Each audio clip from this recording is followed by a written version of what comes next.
Hello' friends, welcome to my kitchen. আজি মই বনাব গৈ আছোঁ লোকেল মাছৰ তৰকাৰী ঝোলেৰে। ছিজনৰ নতুন চব্জি চাজিনা, বিলাহী, আলু আৰু কোমল মৰিচা দি এটা মাছৰ তৰকাৰী বনাম। মিৰিকা মাছ, ডাঙৰ মাছ, নদীৰ একদম টেষ্টি। কাটি বাছি ধুই ৰেডি কৰা হৈছে। এইফালে আকৌ পিঁয়াজৰ লগতে তেলৰ লগত ভাজি মছলাখিনি দি দিলোঁ। মছলা অলপ বহুত কোৱান্টিটিৰ মছলা দিব নালাগে। হালধি, জিৰা, জলকীয়া গুড়ি এই আধা চামুচ দি, তাৰপিছত নিমখ দি সামান্য নহৰু দিয়া হৈছে। দি পেলাই মছলাখিনি ভুনি এতিয়া মাছখিনি দি আছোঁ। এয়া চাওক, একদম ফ্ৰেছ নদীৰ মিৰিকা মাছ।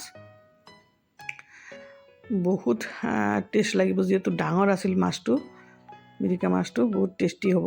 সেইকাৰণে মাছটো নভজাকৈ কেঁচাই কেঁচাই দি বনালেহে ভাল লাগিব। একদম অথেণ্টিক আগৰ জামানাত মাহঁতে যেনেকৈ বনাইছিলে ঝোল, চিম্পুল কৰি। আজিকালিহে বহুত মছলাদাৰ খায়। আগতে একদম ফ্ৰেছ বস্তু, একদম কম মছলাত ঝোল কৰি বনালেও খাই টেষ্ট লাগিছিলে। আজি সেইটো তৰিকাত বনোৱা হৈ আছে। অকণমান পানী দি মাছখিনি ভুনি লোৱা হ'ব 2 মিনিট 3 মিনিটমান ঢাকি পেলাই। অলপ ভালকৈ মিলাই চিলাই দি মছলাখিনিৰ লগত একদম এতিয়াই স্মেল ওলাব ধৰিছেই। মাছৰ লগত মছলাখিনি মিলাৰ লগে লগে মাছৰ মাথাটো ভালকৈ ভিতৰত চাফা কৰি দিয়া হৈছে আৰু অলপ লৰাই চৰাই দিলে মছলাখিনি ভিতৰত যাবগৈ। এতিয়া 1 মিনিটমান 2 মিনিটমান এনেকৈ ঢাকি মছলাখিনি মাছৰ লগত মিলিব দিলোঁ আৰু এই চাওক হৈ গৈছে মাছখিনি ভুনা। এতিয়া মাছখিনিৰ ওপৰতে চব্জি দি দিলে মাছখিনি ভাঙি যাব পাৰে। তাৰ কাৰণে আমি কি কৰিম, মাছখিনি এটা থালত উঠাই ল'ম। যিহেতু মছলাৰ লগত ভুনা হৈ গৈছে, এইবাৰ এনেকৈ চাওক ইমান কোমল চাওক মাছটো। চব্জি দি দিলে একদম ভাঙি যাব একেলগে। গতিকে মাছখিনি লাহে লাহে খুব সাৱধানে থালত উঠাই ল'লে ভাল হ'ব। লগতে এটা মাগুৰ মাছৰ আছে টুকুৰা কেইটামান, সেইখিনি উঠাই লৈ আছোঁ। মাছৰ মাথাটো তেতিয়ালৈকে ভালকৈ হৈ থাকক আৰু একদম মানে যেতিয়া ফ্ৰেছ বস্তু হয় তেতিয়া আৰু বহুত মছলা দি বনোৱাৰ কোনো প্ৰয়োজন নপৰে। চিম্পুল মছলা দি বনালেও বহুত টেষ্টি হয়। এয়া চাওক মাছৰ মাথাটো আৰু অলপ লৰাই চৰাই আৰু অলপ হ'ব দিলে ভাল হয়, যিহেতু দুফাল কৰা নাই মাছৰ মাথাটো। এইখিনি অলপ লৰাই চৰাই দি মাথাটো ভালকৈ মানে ভিতৰত মছলা যাক অলপ উল্টাই পুল্টাই দি আছোঁ ভালকৈ। এতিয়া মানে মাছখিনি বাকীখিনি উঠোৱাৰ পিছত এইটো লৰাব পৰা হৈছে ভালকৈ। মাথাটো উঠাই দিলোঁ। এতিয়া এইখিনিত আমি কি কৰিম, বাকী চব্জিখিনি এটাকৈ মছলাৰ লগত ভাজি কৰি ল'ম। এতিয়া দি দিওঁ একদম চাকেয়া, একদম ফ্ৰেছ চাজিনা হয়। কি ধুনীয়া ছিজনৰ বস্তুটো, মানে দেখিয়েই ভাল লাগি যায়।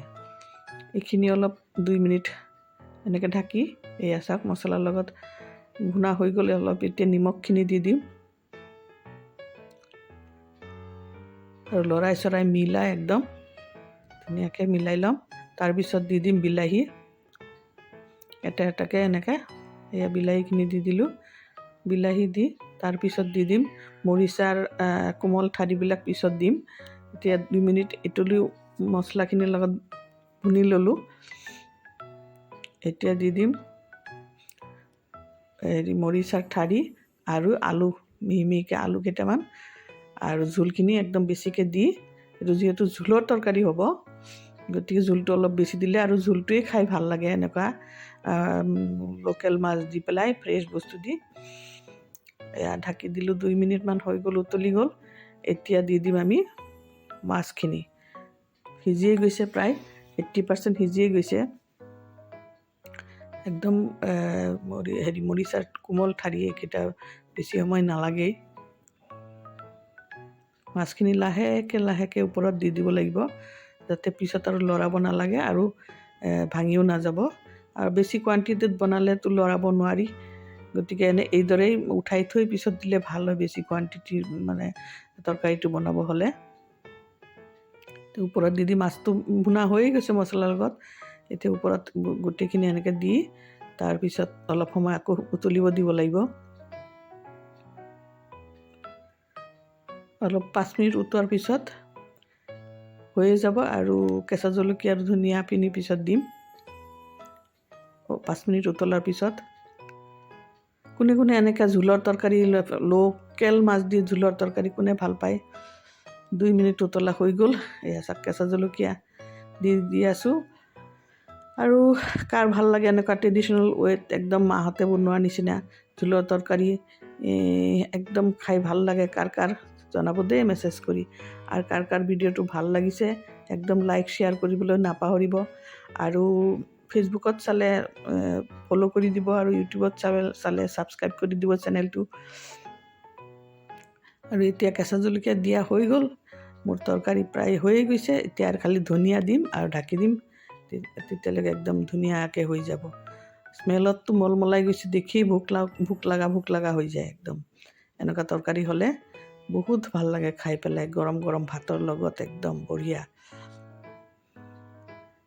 এয়া চাওক কি ধুনীয়াকৈ একদম এইখিনি জোল থাকিবই লাগিব মানে চবেই বহুত মানুহে খালে জোলটো দৰকাৰ হয় না যিহেতু জোলৰো তৰকাৰী আৰু জোলতে মাছৰ স্মেল চব্জিৰ স্মেলখিনি সোমাব জোলটো খায়ে মজা লাগিব এয়া চাওক ধনিয়া পাত দিয়া হৈ গ'ল গতিকে আৰু ৰখিব নোৱাৰি পেটত পকাই আছে খাবলৈ গাইজ লাইক শ্বেয়াৰ কৰিবলৈ একদম নাপাহৰিব দেই থেংক ইউ ফৰ ৱাচিং মাই ভিডিঅ' আকৌ লগ